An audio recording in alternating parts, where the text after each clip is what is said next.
کسی کو لے کر آنا پڑے گا. بسم اللہ الرحمن الرحیم. قال النبی صلی اللہ علیہ وسلم ان الصدقة لتطفئ غضب الرب وتدفع میتۃ السوء. حضور نبی کریم سرور دو عالم صلی اللہ علیہ وسلم نے ارشاد فرمایا، صدقہ اللہ کے غضب کو ٹھنڈا کرتا ہے، اللہ کے غصے کو ختم کرتا ہے اور بری موت سے انسان کو بچاتا ہے. یہ ترمذی شریف کی روایت ہے. حضرت انس رضی اللہ تعالیٰ عنہ اس حدیث شریف کے راوی ہیں. اس حدیث میں آپ نے صدقے کے دو اہم فوائد ذکر کیے. ویسے تو صدقے کے احادیث کے اندر بہت سے فضائل وارد ہوئے ہیں. اس حدیث شریف میں ان میں سے دو فضائل کا تذکرہ کیا. ایک تو یہ کہ اس سے اللہ کا غصہ ٹھنڈا ہوتا ہے.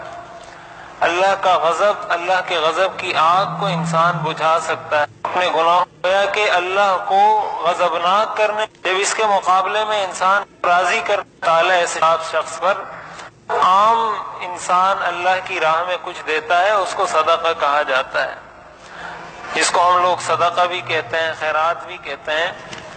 تو صدقے کے اندر ایک تو یہ بات پیش نظر رہے کہ صدقہ انسان دے تو حلال مال سے دے، اس لیے کہ حدیث شریف میں آتا ہے ان اللہ تعالی طیب لا يقبل الا طیبا، کہ اللہ تعالیٰ خود بھی پاکیزہ ہے اور قبول بھی پاکیزہ مال کو کرتے ہیں. تو حرام مال کا صدقہ کرنا نہ کرنا برابر ہے، بلکہ حرام مال سارا کا سارا بغیر ثواب کی نیت کے صدقہ کرنا لازم ہے. تو حلال مال سے صدقہ دیا جائے. دوسرے نمبر پر جب صدقہ دیا جائے تو جس کو صدقہ دیا ہے کبھی اس پر احسان نہ جتلایا جائے. ہمارے ہاں یہ بھی ہوتا ہے کہ کبھی کسی کو 100 روپے دے دیے، 1000 روپے دے دیے، کسی کی مشکل میں پریشانی میں کام آ گئے، اب ساری زندگی اس کو یاد دلاتے رہیں گے کہ میں نے تو اس کے ساتھ یہ کیا تھا، میں نے تو اس کے ساتھ یہ احسان کیا تھا اور یہ فلاں کر رہا ہے. ہمارے والدین بھی اپنے بچوں کے سامنے یہ باتیں کرتے رہتے ہیں کہ میں نے فلاں کے ساتھ یہ نیکی کی تھی، وہ میرے ساتھ ایسا کر رہا ہے، میں نے اس کے ساتھ یہ نیکی کی تھی. تو اس سے تو انسان کا عمل ضائع ہو جاتا ہے. قرآن کریم میں اللہ تعالیٰ نے ارشاد فرمایا قول معروف ومغفرۃ خیر من صدقۃ یتبعها اذی، کہ اچھی بات کر دینا اور معاف کر دینا یہ زیادہ بہتر ہے بنسبت اس صدقے کے جس کے بعد انسان اس کو جتلائے. یعنی اگر انسان کسی کو صدقہ نہ دے بلکہ اس کو اچھے طریقے سے ٹال دے کہ بھائی مجھے معاف کر دو، میں آپ کی مدد نہیں کر سکتا، یہ اس صدقے سے بہتر ہے جس صدقے دینے کے بعد انسان اس کو یاد دلاتا پھرے، جتلاتا پھرے. قرآن کریم میں اللہ تعالیٰ نے ارشاد فرمایا لا تبطلوا صدقاتکم بالمن والاذی، کہ اپنے صدقات کو کسی پر احسان جتلا کر خراب نہ کرو. تو اس سے انسان کا سارا نیک عمل ضائع ہو جاتا ہے جب کسی پر احسان کرنے کے بعد اس کو جتلایا جائے. تو یہ بھی ہمیں اپنی عادت بنانی چاہیے کہ انسان جب نیکی کرے کسی کے ساتھ تو بس اس کو بھلا دے. اپنے گناہوں کو ہمیشہ یاد رکھنا چاہیے اور اپنی نیکیوں کو بھلا دینا چاہیے. ہم لوگوں کو اپنی نیکیاں ساری یاد رہتی ہیں، گناہ ہمیں اپنا ایک یاد نہیں رہتا، جس کی وجہ سے ہم یہ سمجھتے ہیں کہ شاید اس دنیا کا سب سے اچھا انسان میں ہوں. اور دوسرے نمبر پر آپ نے فرمایا کہ اس کا فائدہ یہ ہوتا ہے کہ انسان بری موت سے بچتا ہے.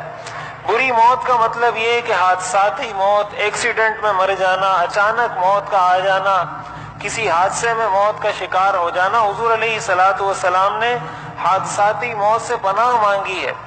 حدیث شریف میں آتا ہے اللہم انی اعوذ بک من الہدم والغرق والتردی، کہ غرق ہونے سے، پہاڑ سے گرنے سے اور کسی دیوار کے نیچے آ کر دبنے سے، ان ساری موتوں سے حضور علیہ الصلوۃ والسلام نے پناہ مانگی ہے. وَأَنْ أَمُوتَ لَدِيغًا، یہ کہ سانپ کسی کو ڈسے اور اس کے ڈسنے کی وجہ سے کوئی مرے.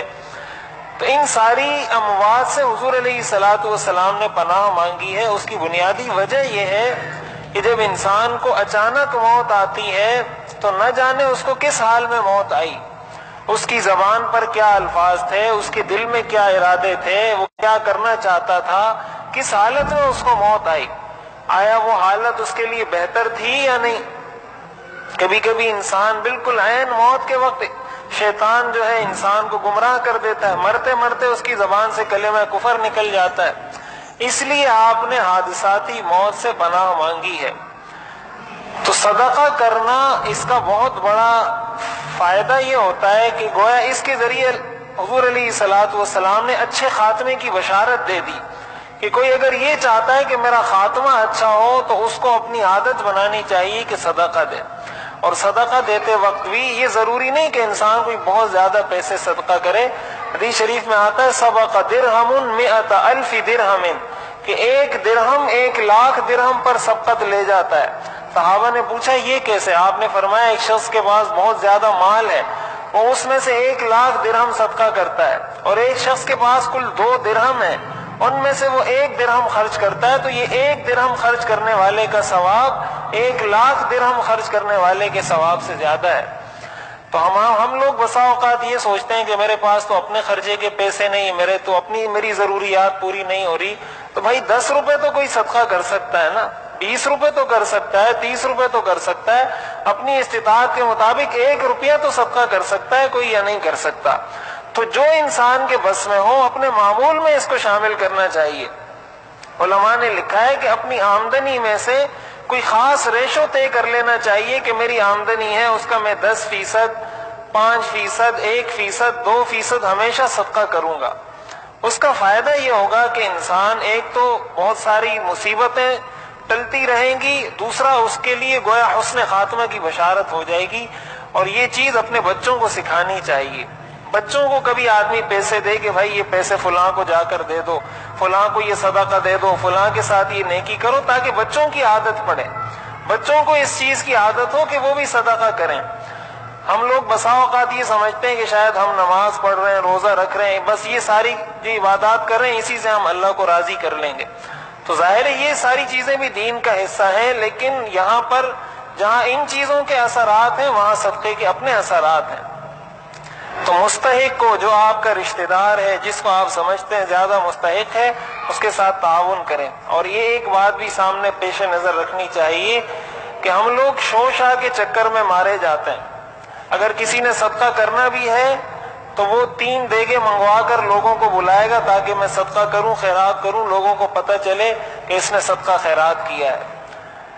تو اس صدقے اور خیرات سے افضل ہے کہ آپ 3 دیگیں منگوا کر لوگوں کو جمع کرتے ہیں۔ اس سے بہتر یہ ہے کہ کسی ایک غریب کے گھر میں 1 مہینے کا راشن ڈلوا دیں۔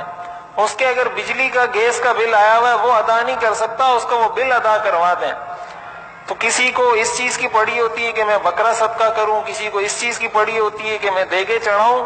شریعت کے اندر اس چیز کی کوئی الگ سے فضیلت نہیں ہے کہ کوئی بکرا ذبح کرے گا تو اس کو کوئی ایکسٹرا ثواب مل جائے گا۔ ہمارے لوگوں کے ذہنوں میں یہ بھی ہوتا ہے کہ خون گراؤ، تو خون گرانے کا یہ تصور اسلام میں ہرگز نہیں ہے کہ آپ خون گرائیں گے تو اس سے آپ کو کوئی ایکسٹرا فضیلت حاصل ہو جائے گی۔ تو صدقے کا بہتر طریقہ یہ ہے کہ جو زیادہ ضرورت مند ہے، سب سے بہتر طریقہ تو یہ ہے کہ آپ اس کو پیسے دے دیں کہ بھائی یہ پیسے ہیں میری طرف سے، آپ رکھ لیں۔ اب وہ چاہے اس سے راشن لے، کچھ بھی کرے۔ اور دوسرے درجے میں یہ ہے کہ کسی غریب کو راشن دلوا دیں۔ تو شوشا کے چکر میں، نام و نمود کے چکر میں مستحق لوگ محروم ہو جاتے ہیں۔ تو ان چیزوں کو سامنے رکھنا چاہیے۔ اللہ تعالیٰ عمل کرنے کی توفیق عطا فرمائے۔